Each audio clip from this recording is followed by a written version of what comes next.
오늘 오후에 우리가 함께 받을 하나님 말씀은 골로새서 1장 28절 29절입니다. 신약 성경 325페이지 골로새서 1장 28절 29절 우리 한 목소리로 같이 합독하겠습니다. 시작.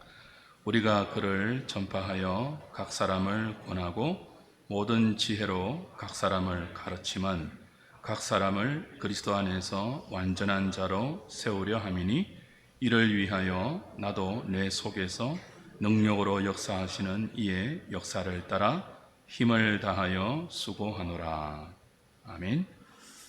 우리 시간 그리스도 안에서 성숙한 자라는 말씀으로 말씀을 주실 건요서 선교사님은 일본 도쿄에서 일본 현지인 교회를 담임하고 계시고 미우라 아야코 또 문학 번역 사역을 통해서 선교 사역에 힘써 매진하고 있는 선교사님입니다. 함께 읽은 말씀을 가지고 말씀을 전하실 때 많은 은혜 있기를 바랍니다.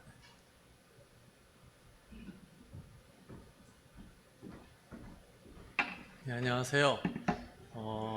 2017년인지 18년인지 헷갈려요. 그때 오전 예배 여기 서서 설교했었고요. 그날 오후에 밑에 앉아서 일본 하세가와 목사님의 미우라 아야코 강연 통역을 했던 권효섭 선교사입니다. 그러니까 5년 만인가 6년 만인가 다시 여러분을 뵙게 되었습니다. 반갑습니다.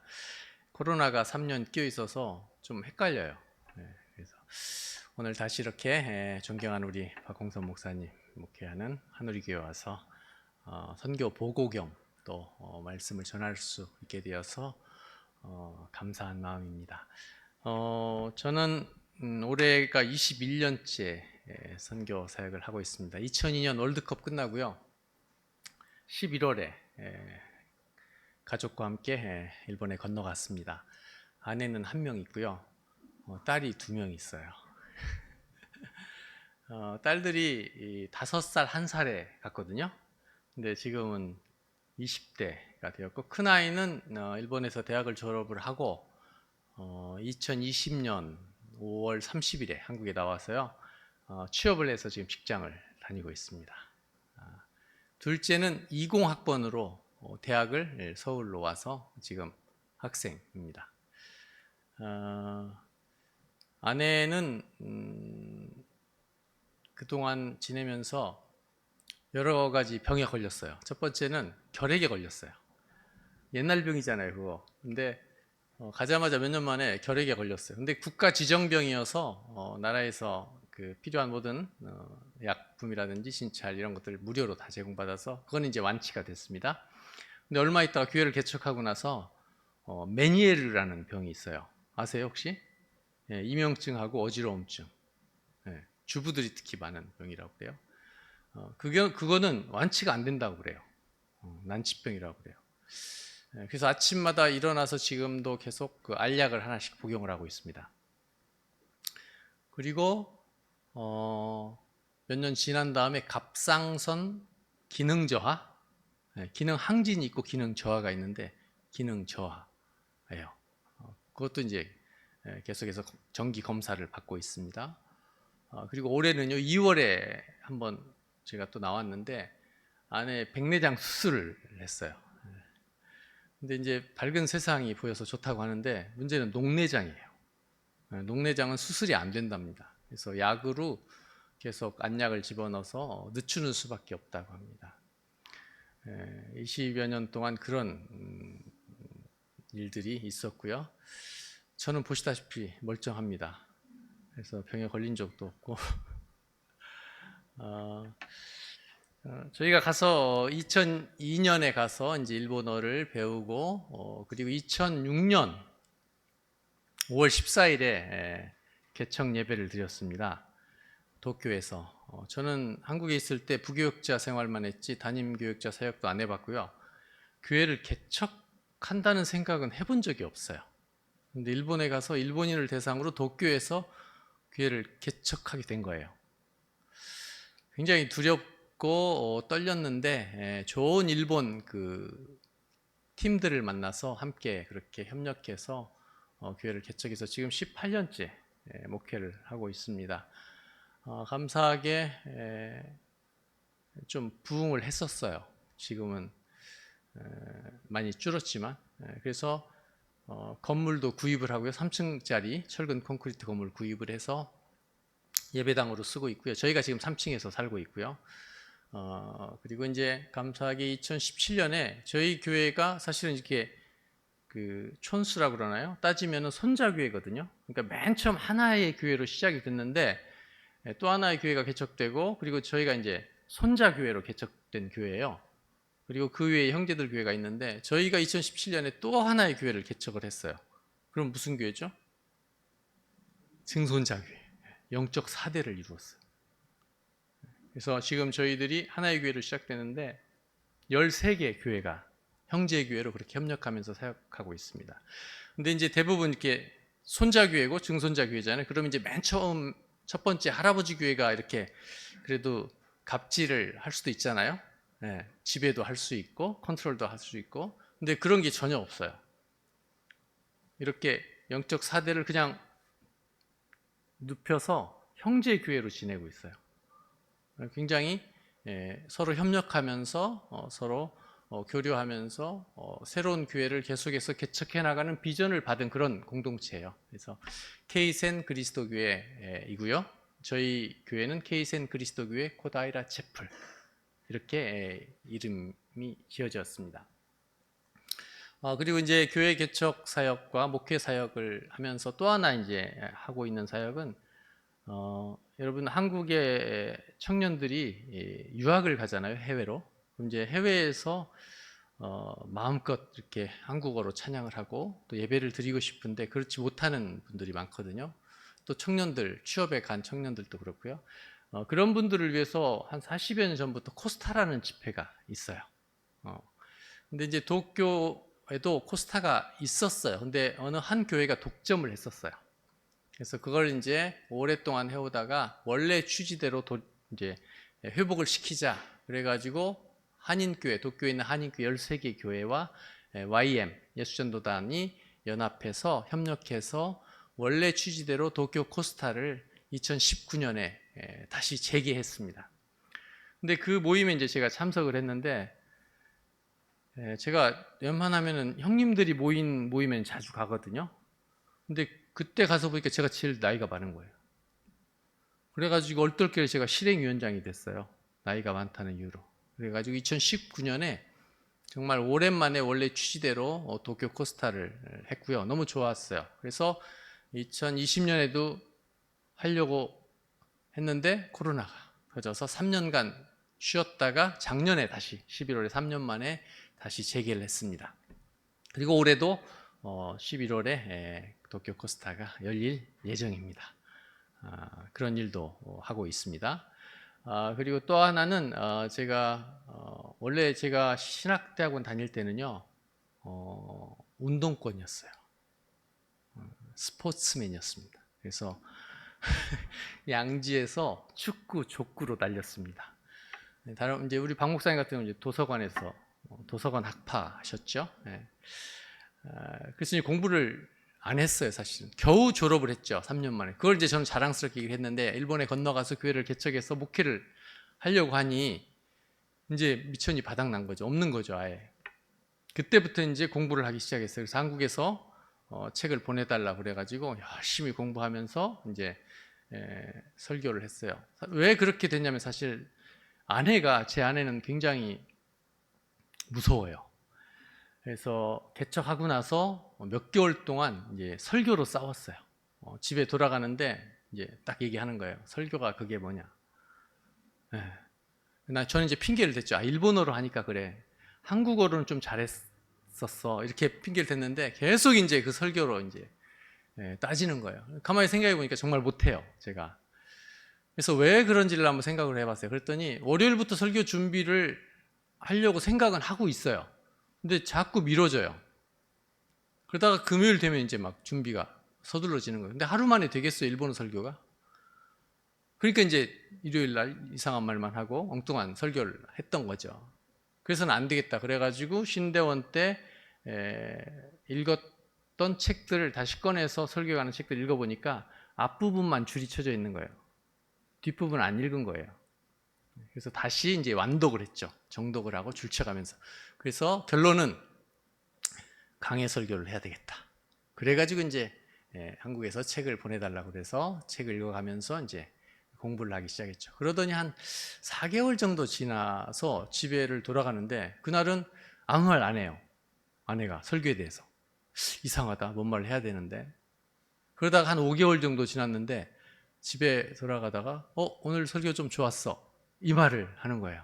그때 기분이란 경험하지 않으신 분들은 모르실 거예요. 너무너무 기뻤습니다. 그래서 더 열심히 공부를 하기 시작을 했습니다. 근데 가만히 그러다 보니까 나 같은 사람이 또 있을 것 같다는 생각이 들었어요. 그래서 선교사들에게 물어봤어요. 혹시 같이 책을 읽고 독서 모임을 하지 않을래요? 했더니 하겠대요. 그래서 독서 모임을 하기 시작했습니다. 선교사 독서 모임. 코로나 전까지 제가 4군데 독서 모임을 운영을 했어요. 그래서 2시간 걸려서 가서 독서 모임도 했고요. 그래서 굉장히 반응들도 좋았고 그분들도 목회에 굉장히 도움을 받았다고 그렇게 얘기를 했습니다. 그래서 이제 코로나도 끝났으니까 다시 이 독서 모임을 재개하려고 합니다. 그리고 제가 역시 선교사들은 이제 현지 선교 현장에 가면은 배우고 싶어도 사실 배울 기회가 없거든요. 석사 과정을 하고 싶어도 그렇고 뭐 박사 과정도 하기도 그렇고요. 그럼 이제 가장 쉬운 방법은 독서 모임과 또 하나 이제 세미나를 열어서 강사를 초대해 오는 거거든요. 한국에서. 그래서 제가 2015년에는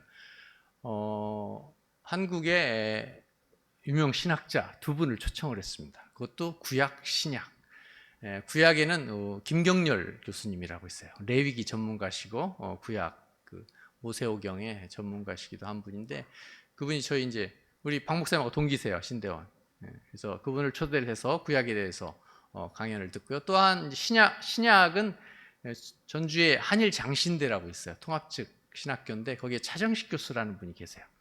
그분을 초대를 해서 하나님 나라에 대해서 그래서 이틀간 저희 교회에서 세미나를 했는데 한국 선교사들만 모여서 한 것이 아니고 일본 목사님들 절반, 한국 선교사님들 절반 해가지고 한일 목회자들이 앉아서 한국의 신학자들의 세미나를 들었던 거죠. 그리고 이제 통역을 통해서 했는데 그게 너무너무 좋았거든요. 그래서 이제 그런 세미나를 더 하자. 그래가지고 일본 기독교 선교 역사 세미나도 일본 나카무라 목사님을 모시고 했고요. 또 기독교인이 아닌데 일본 대학에서 정치를 가르치시는 분이 계세요. 이현모 교수님이라고. 그분을 이제 또 모셔서 일본 정치에 대해서 또 우리가 배우는 시간을 가졌고요. 그런 세미나를 많이 열었습니다. 그리고 선교사들이 선배 선교사님들의 그 사역을 배우자라는 취지로 선교사 멘토링 컨퍼런스를 열어서 직접 저희가 찾아가서 선배 선교사님들의 사역을 배우는 그런 기회도 가졌습니다. 이런 사역도 저희는 이제 포럼 도쿄라는 모임을 만들어서 제가 운영을 했고요. 마지막으로는 이제 굉장히 제가 심혈을 기울여서 하는 사역이고 앞으로도 이제 그럴 사역이 바로 미우라 아야코 사역이에요. 일본의 미우라 아야코 독서회라는 단체가 있는데 말이 독서회지 선교회예요. 미우라 아야코 선교회. 미우라 아야코 아시죠? 삼포 능자로 알고 계시는 분도 계실 거예요. 일본의 크리스찬 작가인데 이분이 쓴 작품으로는 빙점, 기른 여기에, 그다음에 이 질그릇에도, 그다음에 양치는 언덕, 설령, 시오카리 고개 이런 작품들이 있는데 빙점이 처녀작이거든요. 아사히 신문 천만행 당선 소설인데 이 빙점을 집필한 목적이 선교였다는 거예요. 그리고 빙점만이 아니라 35년 동안 집필한 그 작품들이 100여 작품이 되는데 선교를 목적으로 썼다는 거예요. 우리 한국에 이런 분 계세요? 선교 문학 없잖아요. 일본에는 있어요. 선교사가 그 얘기를 듣고 제가 듣고 깜짝 놀랐어요. 누가 이런 거 얘기해 주는 선배 선교사님들이 없었어요. 그래서 미우라 문학에 대해서 연구하기 시작했고 그래서 기회가 주어져서 제가 작년에 미우라 아야코에 관한 논문을 써서 박사가 되었습니다. 그래서 그거를 활용을 해서 계속해서 지금 집필 활동, 번역 활동, 그다음에 강의, 이런 사역들을 하고 있습니다. 이 사역이 중요한 게 뭐냐면 일본 사람이 일본어로 일본 선교를 위해서 쓴 문학이란 말이죠. 그러니까 일본 사람에게 가장 잘 맞는 선교 방식이에요. 일본은 선교지, 오랫동안 163년 동안 선교지예요, 지금도. 그래서 유럽에서, 미국에서, 이제는 한국에서 선교사들이 막 와서 자기 나라의 것들을 막 강조를 해요. 일본 사람들이 사실 기분 나빠하거든요. 그런데 일본 거를 가지고 일본 사람에게 선교를 한단 말이죠. 그런데 그것도 효과가 굉장히 많아요. 커요. 근 70여 년 동안 그게 증명되었어요. 미우라 아야코의 책을 읽고 또 드라마, 영화를 보고 크리스찬이 된 사람들이 일본에 8천여 교회가 있는데요. 일본인 교회 가서 미우라 아야코 책을 읽고 크리스찬이 되신 분 손 들어보세요. 그러면 꼭 있어요. 그리고 목사 된 사람도 굉장히 많고요. 그 정도로 효과가 있는. 그래서 많은 분들이 근 70년 동안 일본 기독교에 가장 크게 선교에 공헌하신 분을 미우라 아야코로 그렇게 꼽습니다. 그 정도로 선교의 열매를 맺고 있는 분입니다. 그래서 이 미우라 아야코 문학을 통해서 선교를 계속하고 있고요. 또 앞으로도 할 계획입니다.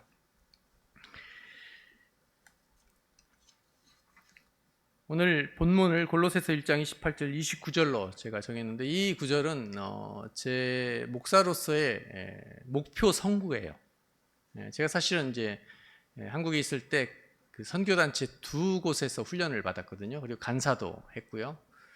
그러면서 이제 제자 훈련에 대해서 충분히 훈련을 받고 사역을 한 경험이 있습니다. 그래서 이 구절이 저에게 있어서는 평생 목사로서 또 전도자로서 선교사로서 목표 구절이거든요. 근데 여러분 보세요. 오늘 본문 우리가 그를 전파하여 각 사람을 권하고 모든 죄로 각 사람을 가르치면 각 사람을 그리스도 안에서 완전한 자로 세우려 함이라고 되어 있잖아요. 완전한 자가 무슨 뜻이에요? 어떻게 이해하고 계세요? 성경에 완전이란 단어가 몇 번 나와요. 그리고 온전이란 단어도 몇 번 나오거든요. 근데 정확하게 이해하고 계세요? 완전, 완전하다. 좀 안 맞는 것 같죠? 그리고 뭐라고 정확하게 한마디로 얘기하기 어려운 단어거든요. 근데 완전한 자로 돼 있어요. 저희 이제 제자 훈련 받을 때는 이 완전한 자를 리더, 일꾼 이렇게 이제 이해를 했어요. 그래서 복음을 전하고 이 사람을 잘 양육하고 훈련시켜서 일꾼으로 세우는 것을 사역의 목적으로 그렇게 삼았어요. 저도 이제 그렇게 이해하고 사역을 해왔는데 일본에 가서 일본어 성경을 보니까 너무 뜻이 분명한 거예요. 그리스도 안에서 성인이 되게 하려 함이라 라고 되어 있는 거예요. 성인, 이룰 성자의 사람인 자, 어른, 쉽게 말해서 바울 사역의 목적이 그리스도 안에서 어른을 세우는 거라고 되어 있는 거예요. 어떠세요 여러분? 완전한 자가 어른이라는 거예요. 이해가 되시죠? 쉽게. 늘 어린 아이로만 있는 것이 아니라 어른이라는 거예요. 그렇게 생각하시는 분들 계시잖아요. 교회 이제 오셨어요. 이제 공부도 하시고, 그래서 학습도 받으시고, 그리고 또 이제 세례도 받으세요. 그리고 이제 교인이 되셨어요. 그리고 이제 세례를 받았으니까 영적으로 태어났죠. 갓난아이예요. 어린이에요. 근데 계속 어린아이로 머물러 있어요. 목사님이 주시는 말씀을 계속 받아먹는 학생이에요. 그렇게 생각 안 하세요 혹시? 나는 평생 목양을 받아야 되는 그런 사람이야. 그래서 나를 늘 어린아이와 같이 생각하는 거예요. 근데 그것도 한면은 맞는 거예요 사실은. 어린아이와 같아야 하나님 나라에 들어갈 수가 있으니까. 근데 한편으로는 어른이 빨리 되어야 돼요. 여러분 우리 육신의 자녀들 한번 생각해 보세요. 애기가 출생했어요. 계속 누워만 있어요. 젖만 먹어요. 우유만 먹어요. 문제가 있는 거잖아요. 빨리 성장을 해서 기어도 다녀야 되고 걸어도 다녀야 되고 이제 뛰어도 다녀야 되고 지가 밥도 먹어야 되고 또 심부름도 시키고 일도 하고 이제 청년이 돼서 막 힘든 일도 하고 그래야 되잖아요. 근데 계속 어린아이로만 있다고 생각해 보세요. 그럼 문제가 있는 거잖아요. 우리 영적인 사람도 마찬가지예요. 어른이 되는, 어른이 되어야 일도 할 수 있잖아요. 일꾼이 될 수가 있잖아요. 그래서 저는 이 구절이 일본에 가서 일본어 성경을 접하면서 확실히 이해가 됐어요. 그리고 2017년에 저희가 사용하는 신개역이라는 일본어 성경이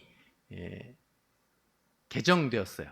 2017년에. 근데 그 2017년 개정된 성경에는 그리스도 안에서 성숙한 자로 되어 있어요. 그래서 오늘 제목이 그리스도 안에서 성숙한 자예요. 완전한 자, 이해가 좀 어렵죠? 근데 어른, 성인, 이해가 좀 쉽죠? 그 다음에 성숙한 자예요. 여기서 또 좀 더 어려워지는 것 같아요. 성숙이라고 그러니까. 사실 어른 하면 이제 성장의 의미가 있잖아요. 어린아이에서 어른으로 성장한다. 여기서 이제 한 발 더 나가는 거예요. 그냥 우리가 신체적으로 나이가 먹고 발육이 돼서 어른이 되는 성장. 우리 누구든지 나이 18세인가요? 만 18세?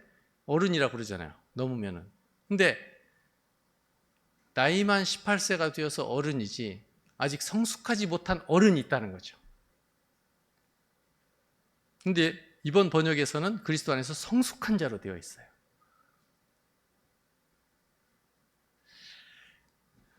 제가 교회를 개척을 해서 18년 동안 사역하면서 사실 개척을 해놓으니까 일단 사람이 모여야 되잖아요. 저는 이 그리스도 안에서 완전한 자, 일꾼을 세우려고 사실은 훈련을 받았고 그것을 목적으로 선교사로 파송이 되어서 왔는데 개척을 해놓으니까 일단 사람이 모여야 돼요. 그러니까 별걸 다 했죠. 뭐 콘서트, 음악 콘서트도 하고요. 그 다음에 한국어 교실도 하고요. 그 다음에 단기 선교팀 와서 코리안 파티도 해서 맛있는 음식을 해서 제공도 하고요. 그 다음에 그 전도지, 찌라시를 막 가가호 방문하면서 집어넣기도 하고요. 할 수 있는 거 다 해봤어요. 근데 좀처럼 열매가 없어요. 그래서 이제 지인들을 통해서 아는 사람을 이제 데려오는 일들. 그러니까 한국에서 하는 것처럼 다 했어요.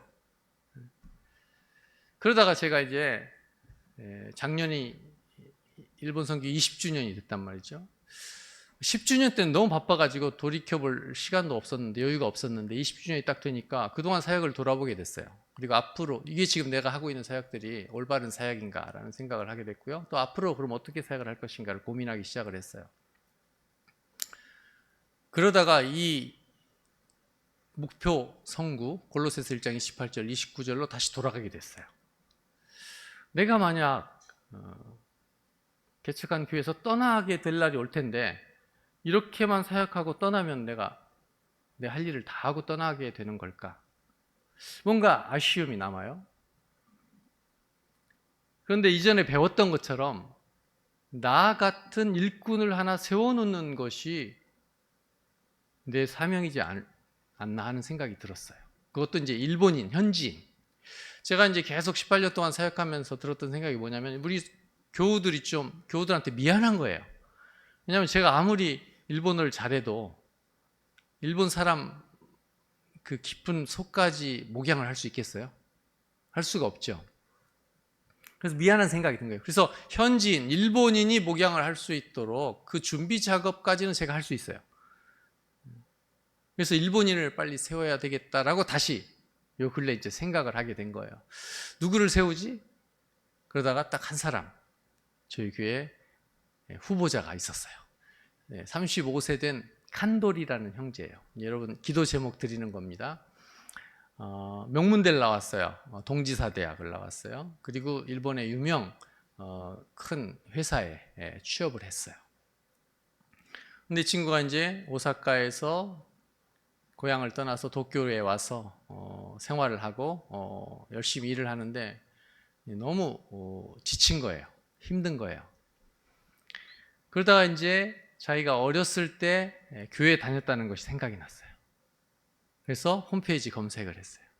저희 교회가 딱 뜬 거예요. 그래가지고 왔어요. 연락도 없이. 대부분 일본 사람들은 미리 연락을 하거든요. 근데 연락도 없이 왔어요. 깜짝 놀랐죠. 얘기를 쭉 들어보니까 어렸을 때 교회에 다녀서 너무 힘들어서 왔다. 그래서 얘기를 들어보니까 마음이 참 좋아요. 그리고 이제 교회 출석하게 됐고 나오다 안 나오다 그러다가 갑자기 또 장기간 결석을 하는 거예요. 그래서 걱정을 하고 있었는데 또 갑자기 연락이 왔어요. 근데 그때는 너무 이제 상태가 안 좋은 거예요. 굉장히 지쳐 있더라고요. 근데 저희 집으로 오라 해서 밥을 먹이고 얘기를 듣는데 복음을 전할 기회라는 생각이 들었어요. 그래서 제가 복음을 전하고 그 친구가 또 영접을 했어요. 그리고 이제 신앙생활 열심히 하기로 그렇게 했어요. 그런데 몸이 좀처럼 좋아지지가 않아요. 그래서 다시 고향으로 돌아가고 싶다. 근데 돌아가기 전에 침례를 받고 싶다. 제가 이제 여기서는 장로교 목사지만 일본에서는 침례교 목사거든요. 그래서 저희 교회는 침례를 합니다. 그래서 이 간도리 형제를 침례를 줬습니다. 그리고 얼마 있다가 고향으로 갔어요. 근데 고향에서 어머니가 다니던 교회에 출석을 했어요. 그리고 저희가 이제 이 형제가 갈 텐데 잘 좀 지도해 주십시오 부탁을 드렸어요. 근데 1년 만에 그 담임 목사님으로부터 손편지가 온 거예요. 손편지가 저한테 온 거예요. 이 칸도리 형제를 1년 동안 열심히 지도하고 또 가까이 하려고 애를 쓰고 했는데 이 친구 마음속에는 우리 코다이라 채플이 들어있다는 거예요. 그래서 그 교회에는 적응을 못하고 있다. 이렇게 연락이 왔어요. 그래서 더 이상 감당할 수가 없다. 이런 편지가 왔어요. 그래서 제가 또 답장을 썼죠. 그동안 케어해 주시고 목양해 주셔서 감사합니다. 이제 저희가 맡아서 다시 목양하도록 하겠습니다. 그렇게 했어요. 근데 마침 이제 코로나 기간이어서 줌으로 이제 저희 교회 이 칸도리 형제가 다시 예배에 출석하게 됐어요. 근데 예배에도 출석을 하고 저와 또 줌으로 성경 공부도 하고 또 미우라야코의 책을 읽고 서로 독서 모임도 하고요. 그리고 그러다 보니까 이제 오고 싶은 거예요. 예배에 대면으로 참석하고 싶은 거예요. 그래서 그럼 좋다. 교통비의 신칸센의 절반 비용을 우리가 지불할 테니까 와라. 와서 교회에서 자고 예배 출석하고 이제 사회도 시키고요. 그리고 교회 일도 시키고. 그렇게 해서 이 칸도리 형제가 점점 지금 자라나고 있어요. 성장을 하고 있어요. 그래서 어른이 점점 되어가고 있어요. 그래서 제 생각으로는 이 친구를 풀타임 목사는 아니지만 평신도 리더로 일꾼으로 세우는 것이 내가 남은 사역이지 않을까라는 생각을 하고 있습니다. 그래서 2026년까지 제가 이 친구를 리더로 잘 양육해서 저는 이제 2026년이 딱 20주년 되는 해거든요. 교회 개척에서 저는 이제 일단 목회 선상에서는 뒤로 물러서서 이 친구에게 위임을 하고 저는 이제 다른 사역에 집중하려고 그렇게 생각을 하고 있습니다. 그래서 기도 제목을 부탁드립니다. 이 칸도리 형제가 저희 코다이라 채플의 일꾼으로 평신도 리더로 잘 세워질 수 있도록 기도해 주시면 감사하겠습니다. 그리고 이 완전한 자, 어른, 그 다음에 성숙한 자, 이 해석을 볼 때 제가 떠오른 인물이 역시 미우라야코라는 사람이 떠올랐어요. 미우라야코는 글만 이 선교를 위해서 집필한 것이 아니라 그분의 생애가, 그분의 삶이 선교적인 삶이었어요. 요즘 미셔널 라이프라고 많이 강조가 되고 있는데 성도들이 평소에 일상생활에서 복음을 전하는 삶, 이걸 굉장히 강조하고 있거든요. 근데 미우라 아야코는 벌써부터 오래전부터 1960년대부터 이 일을 했다는 거죠. 그분의 삶이 굉장히 모범적이에요. 선교적 삶으로서. 미우라 아야코는 1922년 4월 25일에 출생을 했습니다. 홋카이도 아사히카와라는 곳에서, 그러니까 작년이 탄생 100주년이었어요. 그리고 이 자리를 빌어서 감사의 말씀을 드릴 것은 작년에 제가 번역한 빙점 해동 책을 이달의 도서로 선정해서 작년에 벌써 읽으셨죠? 감사드립니다. 이렇게 교회에서 이달에 도서로 정한 교회는 제가 2교회밖에 못 봤어요. 전국에서. 근데 그 중에 한우리 교회가 제일 먼저 정해 주셔서 읽어주셔서 너무 감사합니다. 읽어보신 분 계세요? 그냥 구입만 하셨어요? 다시 읽어보시면 좋겠습니다. 오늘 제 얘기를 듣고 또 읽으시면 또 감동이 새로울 것입니다.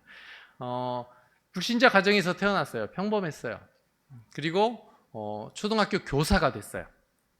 7년 동안. 근데 그 교사 시절이 일본이 전쟁을 일으킨 그 시기였어요. 1940년대, 30년대, 40년대. 그래서 이 미우라 아야코도 천황 폐하를 위해서 아이들에게 교육을 시킨 거죠. 군국주의 교사였어요. 이 전쟁은 성전이다, 거룩한 전쟁이다. 천황 폐허를 위해서 싸워야 된다. 너희들도 잘하면은 천황을 위해서 전쟁터에 나가서 싸우다 죽어야 돼. 이렇게 가르친 거예요. 그때 당시 교사들은 다 그렇게 가르쳤어요. 그리고 계속해서 일본이 승승장구했죠. 진다는 생각은 하지 않았어요, 일본 사람들은. 근데 1945년 8월 15일 어떻게 됐어요? 일본이 패전, 항복을 하게 됐죠. 그러면서 미우라 야코는 멘붕이 온 거예요. 아니 어떻게 일본이 질 수가 있지? 그리고 자기의 삶의 목적과 자기의 삶의 길은 천황폐하를 위한 것이었는데 그게 8월 15일에 무너진 거예요. 갈 길을 잃어버린 거예요. 그래서 허무주의에 빠졌어요. 삶의 목적을 잃어버렸기 때문에. 그래서 술, 담배를 하고 그 다음에 남자 관계 복잡하게 그렇게 문란까지는 아닌데 여하튼 뭐 주변에 남자들이 많았어요. 그래서 이중 약혼까지 해요. 두 사람하고 약혼을 해요. 지금 들어도 섬찟한 얘기죠. 이중 약혼. 근데 1940년대 이중 약혼을. 그러다가 한 사람이 이제 약혼 예물이 들어오는 날 원인 모르게 쓰러져요. 미우라 야코가. 그러면서 이제 그때부터 시작해서 13년간 병상 생활을 해요. 그런 것 같아요. 정신적으로 충격을 받고 삶의 목적과 자기의 삶의 길을 잃어버리면 몸도 약해지는 것 같아요. 그래서 사실은 길은 여기에라는 책이 있잖아요. 이게 이제 원 뜻은 길은 있었네라는 의미거든요.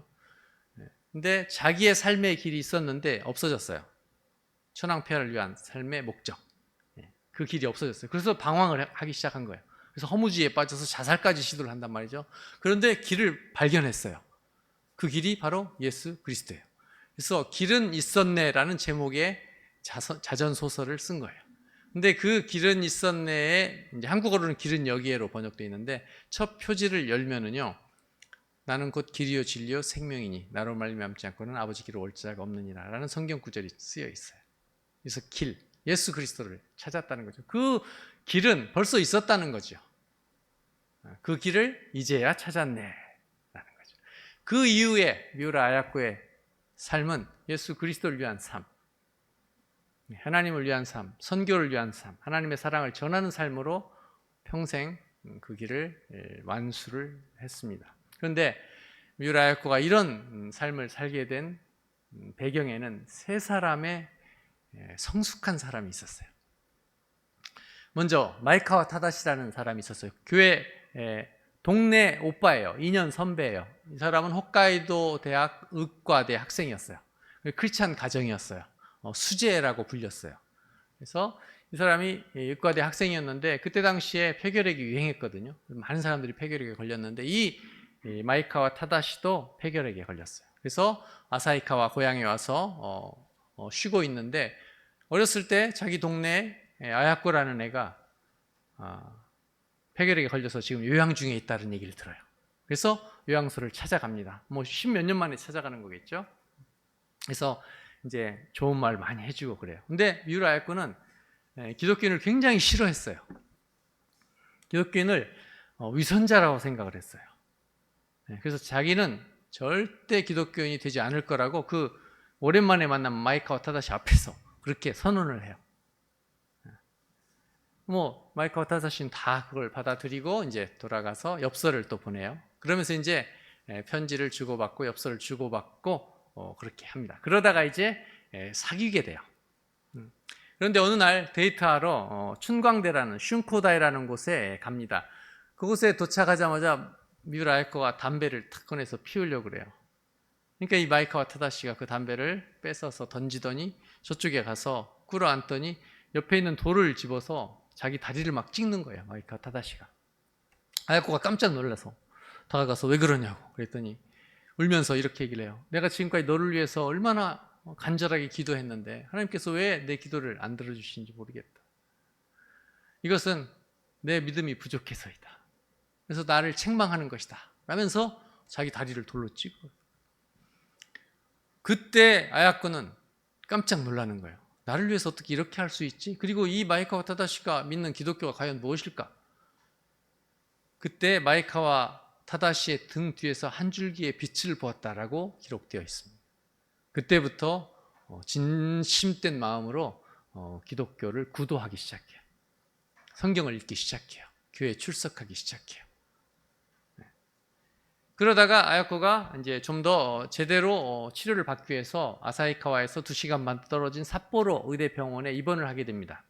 그래서 이 마이카와 타다시가 혼자 떠나는 아야코를 너무 안쓰럽게 생각해서 삿포로에 계시는 장로님에게 엽서를 보냅니다. 니시무라 큐조 장로님이라는 분에게, 장로님, 아야코라는 구도자가 있습니다. 삿포로 의대병원에 입원해 있는데 장로님께서 좀 방문해 주셔서 위문해 주시고 그리고 성경도 좀 잘 지도해 주셨으면 좋겠습니다. 근데 이 니시무라 큐조 장로님은 13년간 교사였어요. 고등학교 교사를 그만두고 회사를 차려요. 그때 당시 이제 먹을 게 부족하니까 제빵 제과 회사를 세워서 많은 사람들에게 이제 먹을 것을 제공하고요. 또 어려운 사람들을 자기 회사의 직원으로 채용을 해요. 그리고 자기 집에도 어려운 사람들 데리고 와서 같이 살고요. 삿포로에 있는 키타이치조 교회의 장로님이세요. 그리고 전도자이고요. 그리고 그 키타이치조 교회가요, 큰 교회였어요. 그때 당시에 4,500명이 모이는 교회였어요, 일본에서. 그래서 유명한 분이에요. 홋카이도에서 이 니시무라 큐조 장로님 유명한 분이에요. 야쿠자들도 벌벌 떠는 그런 장로님이셨대요. 그분이 설마 그렇게 유명한 분이 아야코 나를 방문하실까 했는데 진짜 오신 거예요. 양손에 제과 제빵을 들고 와서 병실 환자들에게 나눠 먹으라 하고 또 이제 대화를 하고, 그때부터 이제 병실에서 성경 공부를 시작을 했죠.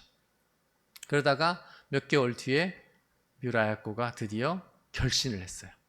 그래서 세례를 받고 싶다고 장로님에게 얘기를 하니, 장로님이 키타이치조 교회 담임 목사님이었던 오노무라 린조 목사님에게 아야코에게 세례를 주러 병상 세례를 주러 가시죠. 그래서 이 오노무라 린조 목사님과 이 니시무라 큐조 장로님 그리고 간호사들 중에 크리스찬 2명이 동석해서 병실에서 뮤라 아야코에게 세례를 베풉니다.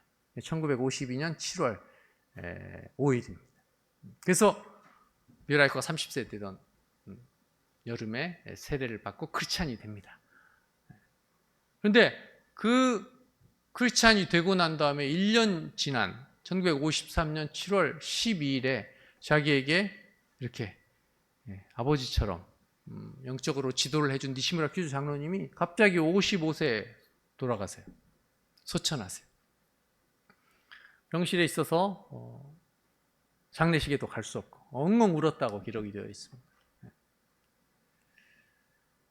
그래서 더 이상 이 삿포로에 남아있을 이유가 없어요. 그 장로님이 계셔서 정말 아버지처럼 어머니처럼 그렇게 돌봐주시고 했는데 그분이 돌아가셔서, 그래서 다시 고향으로 아사히카와로 돌아갑니다. 그래야 거기에는 마이카와 타다시가 있기 때문에, 애인이 있기 때문에 아사히카와로 돌아갑니다. 그런데 가까이에 있기 때문에 마이카와 타다시가 이제 자주 뮤라 아야코의 집을 방문해서 이제 계속 교제를 합니다. 그러다가 마이카와 타다시 얼굴이 점점 야위어 가는 거예요. 여전히 폐결핵 치료 중이에요. 그러다가 몇 개월 동안 보이지 않는 거예요. 그리고 편지가 오는데 점점 글씨체가 어린아이 글씨체로 변해가죠. 그러다 갑자기 뮤라 아야코의 언니가 검은 옷을 입고 자기 방에 들어와요. 그러더니 마이카와 타다시가 죽었다고. 1954년 5월 2일. 자, 여러분 한번 생각해 보세요. 1952년 7월에 세례를 받았어요. 크리스찬이 되었어요. 근데 그 1년 뒤에 자기의 영적 아버지 같은 니시무라 큐조 장로님이 돌아가셨어요. 그리고 또 한 10개월 만에 자기 사랑하는 애인이 33세로 죽었어요. 2년 사이에 이런 일들이 일어났어요. 여러분 어떠시겠어요? 여러분에게 그런 일이 일어났다 그러면.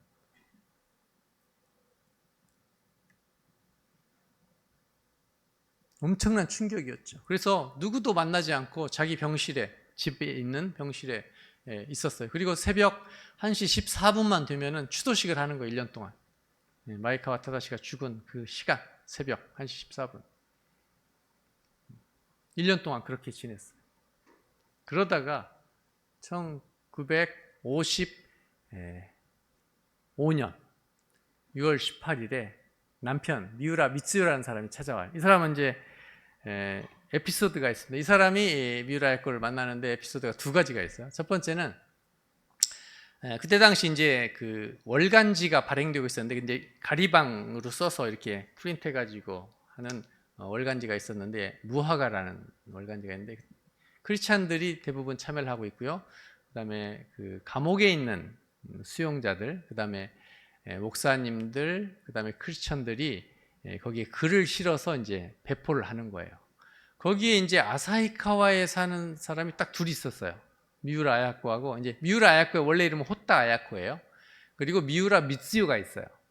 근데 이제 이 무화과를 편집하는 스가하라라는 사람이 아사히카와에 두 사람이 있네. 근데 이제 호타 아야코는 너무나 오랫동안 병상 생활을 했기 때문에 알아요.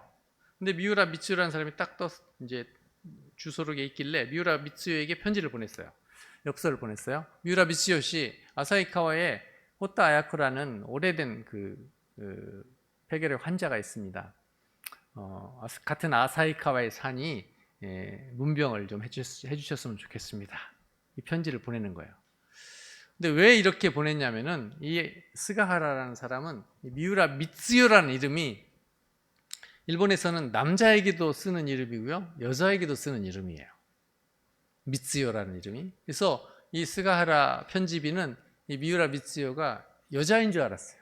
여자로 착각을 한 거예요. 그래서 같은 여자니까 이제 아야코는 이렇게 아들 자자가 뒤에 붙어 있어서 여자인 걸 확실하거든요. 근데 미츠요는 남자 여자 같이 쓰는 이름이에요. 근데 여자로 알고 미츠요에게 방문을 해달라고. 이제 황당한 거죠. 미우라 미츠요는 남성인데, 남녀 7세 부동석인데, 그때 당시 1950년대에 고민을 하기 시작한 거예요.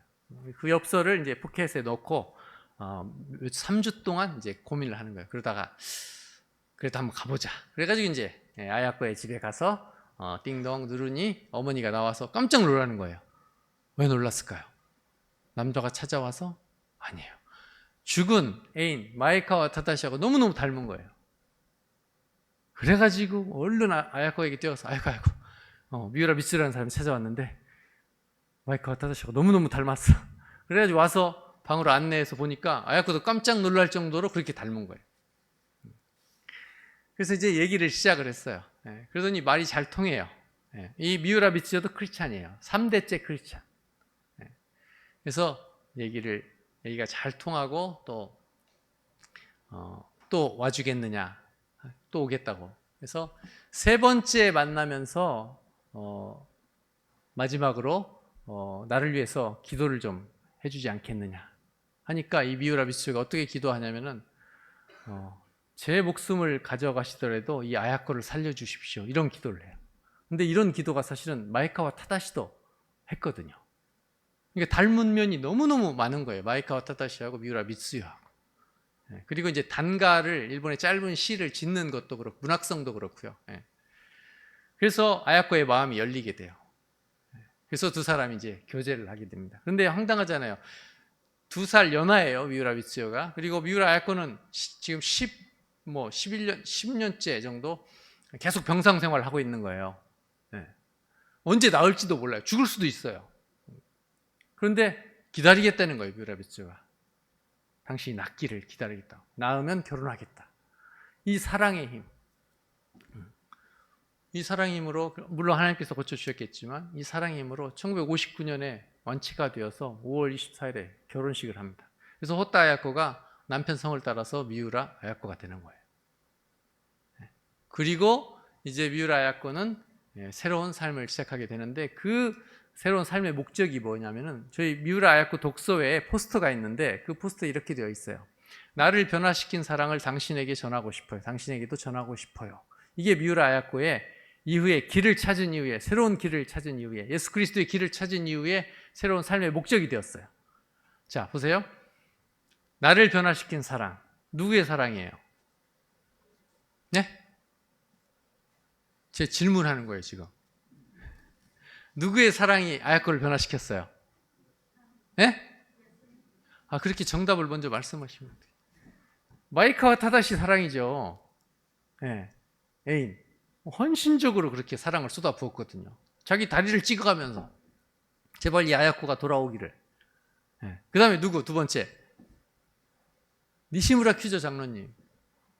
이분의 헌신적인 사랑이 있었어요. 정말 바쁘신 분이에요. 사장님이에요. 큰 교회 장로님이에요. 전국을 다니면서 전도 집회 하시는 분이에요. 그런 분이 한 일개 무명의, 그때는 아야코 알려지지 않은 무명의 구도자예요. 찾아와서 성경을 가르쳐주고 위로해주고 격려해주고, 그리고 명절 때 되면은 부모님은 아사히카와에 있으니까 아야코에 이 니시무라 큐조 장로님 부부가 맛있는 요리를 만들어서 병실에 가져다가 주고 섬기고, 그런 사랑, 그런 사랑을 받은 거죠. 또 미우라 미츠우의 이 사랑, 헌신적으로 병자에게 계속 방문해서 언제 나을지도 모르는 사람에게 결혼을 청혼하고, 이 세 사람이 계속해서 그리스도를 전하면서 말씀을 양육하면서 또 사랑을 베풀었잖아요. 이 세 사람의 공헌, 그 외에도 많겠지만 특별히 이 세 사람의 이 성숙한 사랑에 의해서 미우라 아야코가 탄생하게 된 거죠. 그리고 이 미우라 아야코는 자기가 그 받은 사랑, 나를 변화시킨 그 사랑을 받았으니까 할렐루야, 아멘, 뭐 건강도 회복되고 또 영혼도 구원받고 만만세, 하나님 감사합니다 끝났어요? 아니에요. 이 사랑을 다른 사람에게 전하고 싶어요. 그래서 실제로 그렇게 작품, 자기 제일 잘하는 걸 소설 써서 에세이를 써서 그 사랑을 전한 거죠. 그걸 통해서 또 많은 사람들이 하나님의 사랑을 깨닫게 되고 예수님을 믿게 되고 세례를 받고 목사까지 되고, 지금도 돌아가신 지 25년째가 되는데 24년째가 되는데 여전히 이 선교 문학이 살아있어서 지금도 영향을 미치고 있고 감동을 주고 있습니다. 미우라 아야코가 그리스도 안에서 성숙한 자가 되어서 이 문학으로 복음을 전하고 또 문학으로 사람을 양육해요. 이 선교 문학만 제가 말씀드렸지만 또 이런 얘기하면 오늘 밤도 새야 되는데 양육 문학이 돼요. 크리스찬들에게는 양육 육성 문학이 돼요. 미우라 아야코의 작품을 읽으면 도전을 받아요. 그래서 믿음이 자라요. 그래서 우리 한국 분들에게는 그런 면이 많아요. 미우라 아야코의 작품을 통해서 믿음이 자란 분들이 많아요. 이렇게 그리스도 안에서 성숙한 자로서의 삶을 살았던 분이 일본에 계신다는 거죠. 그 외에도 많습니다. 엔도 슈사쿠도 있고요, 가가와 토요이코도 있고 우치무라 간주도 있고. 오늘 이렇게 제가 저의 선교 사역 보고 그리고 골로새서 1장 28절 29절의 해석, 그리스도 안에서 완전한 자, 어른, 성숙한 자, 그리고 그렇게 성숙한 삶을 살았던 모델로서 미우라 아야코를 제가 소개를 해드렸습니다. 한 가지 더 강조하고 싶은 것은 이 성숙이라는 단어, 우리 성숙하다는 뜻을 어떻게 이해하고 계세요? 저는 이렇게 생각돼요. 일단 언어 생활에 있어서 성숙한 면이 있어야 된다는 거죠. 말의 중요성. 제가 요즘 관심을 갖고 있는 책이 뭐냐면, 어제 제가 부산 신세계백화점 영풍문고에서 책을 직접 구입했어요. 종이책을. 말 잘한다는 소리를 들으면 소원이 없겠다라는 책이 있어요. 이 책 제목이에요. 이 사람은 물론 이제 말의 스킬을 거기에 기록해 놓은 사람인데, 이걸 좀 더 달리 해석을 해서 상대방에게 말을 잘 전달하는 노하우를 기록해 놨지만, 상대방에게 위로를 주는 말, 상대방에게 이제 상처를 주지 않는 말은 어떻게 하면 잘할까? 또 상대방을 위로하고 격려하는 대화법은 없을까? 또 상대방을 감동시키는 그런 대화법은 없을까? 근데 사실 우리가 이런 대화법을 배운 적이 없거든요. 그래서 말로 상처를 굉장히 많이 받잖아요. 특히 가족 간에.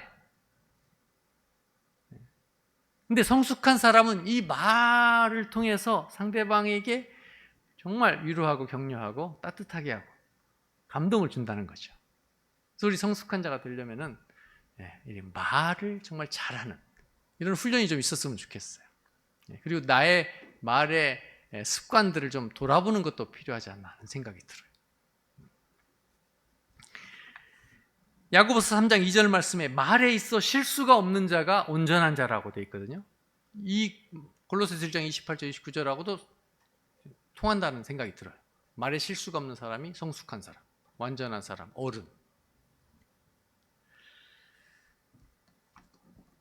또 제가 요즘 관심 있는 사람 중에 박재현 소장이라고 있어요. 리플러스 연구소라는 연구소의 소장인데, 이 사람이 쓴 책은 또 엄마의 말하기 연습. 자, 자녀가 누구한테 말을 먼저 배울까요? 엄마죠. 엄마가 말하는 걸 듣고 배우게 돼 있죠. 그러니까 엄마가 말을 잘 하셔야 되겠죠. 네, 그래서 엄마의 말하기 연습. 네. 우리 속담에도 말 한마디로 천냥빛을 갚는다고 했잖아요. 그런 것처럼 이 성숙한 자는 말에 있어서, 언어 생활에 있어서 그런 품위가 있고, 또 남을 격려해주고 상처 주지 않고 격려하고 위로하고 따뜻하게 하는 그런 말을 해야 된다라는 거죠. 그런 사람이 성숙한 사람이라는 거죠. 또 우리가 지금 대한민국, 우리 한국 기독교가 굉장히 큰일이 났죠, 사실은. 근데 이제 왜 그렇게 지금의 상태로 되어버렸냐면 너무 성장을 추구했어요. 성장만을 추구했어요. 어느 정도 성장했죠. 근데 지금 부작용이 굉장히 많아요. 그래서 이제는 성장해서 성숙으로 가야 된다라는 생각이 들어요. 우리 한국교회가 좀 성숙해야 돼요. 너무 뭐라 그럴까, 깊이가 없다 그럴까. 이제는 좀 깊이도 있고 좀 성숙해져야 되겠다라는 생각을 하게 됩니다. 그래서 성장해서 성숙으로 이거를 좀 강조하고 싶었습니다. 세 가지를 말씀드렸는데 기억하시고 기도해 주시면 감사하겠습니다. 이제 하늘교회는 제가 와가지고 설교를 할 수가 없어요. 왜냐하면 박 목사님이 설교를 너무 잘하시니까. 그래서 이제 저는 이렇게 선교 보고, 그다음에 짧게, 그다음 미우라야코로 이렇게 제가 대신 전하는 것이므로 특별한 설교라 생각하시고 그렇게 이해를 해 주셨으면 좋겠습니다. 네, 기도하겠습니다. 살아계신 하나님 아버지, 감사와 찬송을 올려드립니다. 오늘 하늘교회 오후 예배에 와서 저의 선교 보고, 그리고 골로새서 1장 28절 29절의 해석, 그리고 성숙한 자로서 삶을 살았던 미우라야코의 삶과 사역을 소개할 수 있는 시간 주신 것 감사합니다. 하나님, 우리 모두가 그리스도 안에서 성숙한 자가 되게 하여 주옵소서. 어린아이에서 멈추지 않고 계속해서 성장하게 하시고, 또 성숙하여서 많은 사람들에게 삶으로서, 삶의 향기로서 그렇게 영향을 끼치고, 우리의 그런 성숙한 모습을 보고 하나님을 알고 싶어하고 또 하나님께 영광 돌리는 그런 일들이 우리 주변에서 생겨날 수 있도록 저희를 귀하게 사용하여 주옵소서. 또 성장만을 추구했다가 이제 큰 어려움에 닥친 우리 한국교회가 이제는 성장해서 성숙으로 패러다임을 바꾸어서 성숙한 한국교회가 될 수 있도록 하나님께서 긍휼을 베풀어 주시옵소서. 예수 그리스도의 이름으로 기도하옵나이다. 아멘.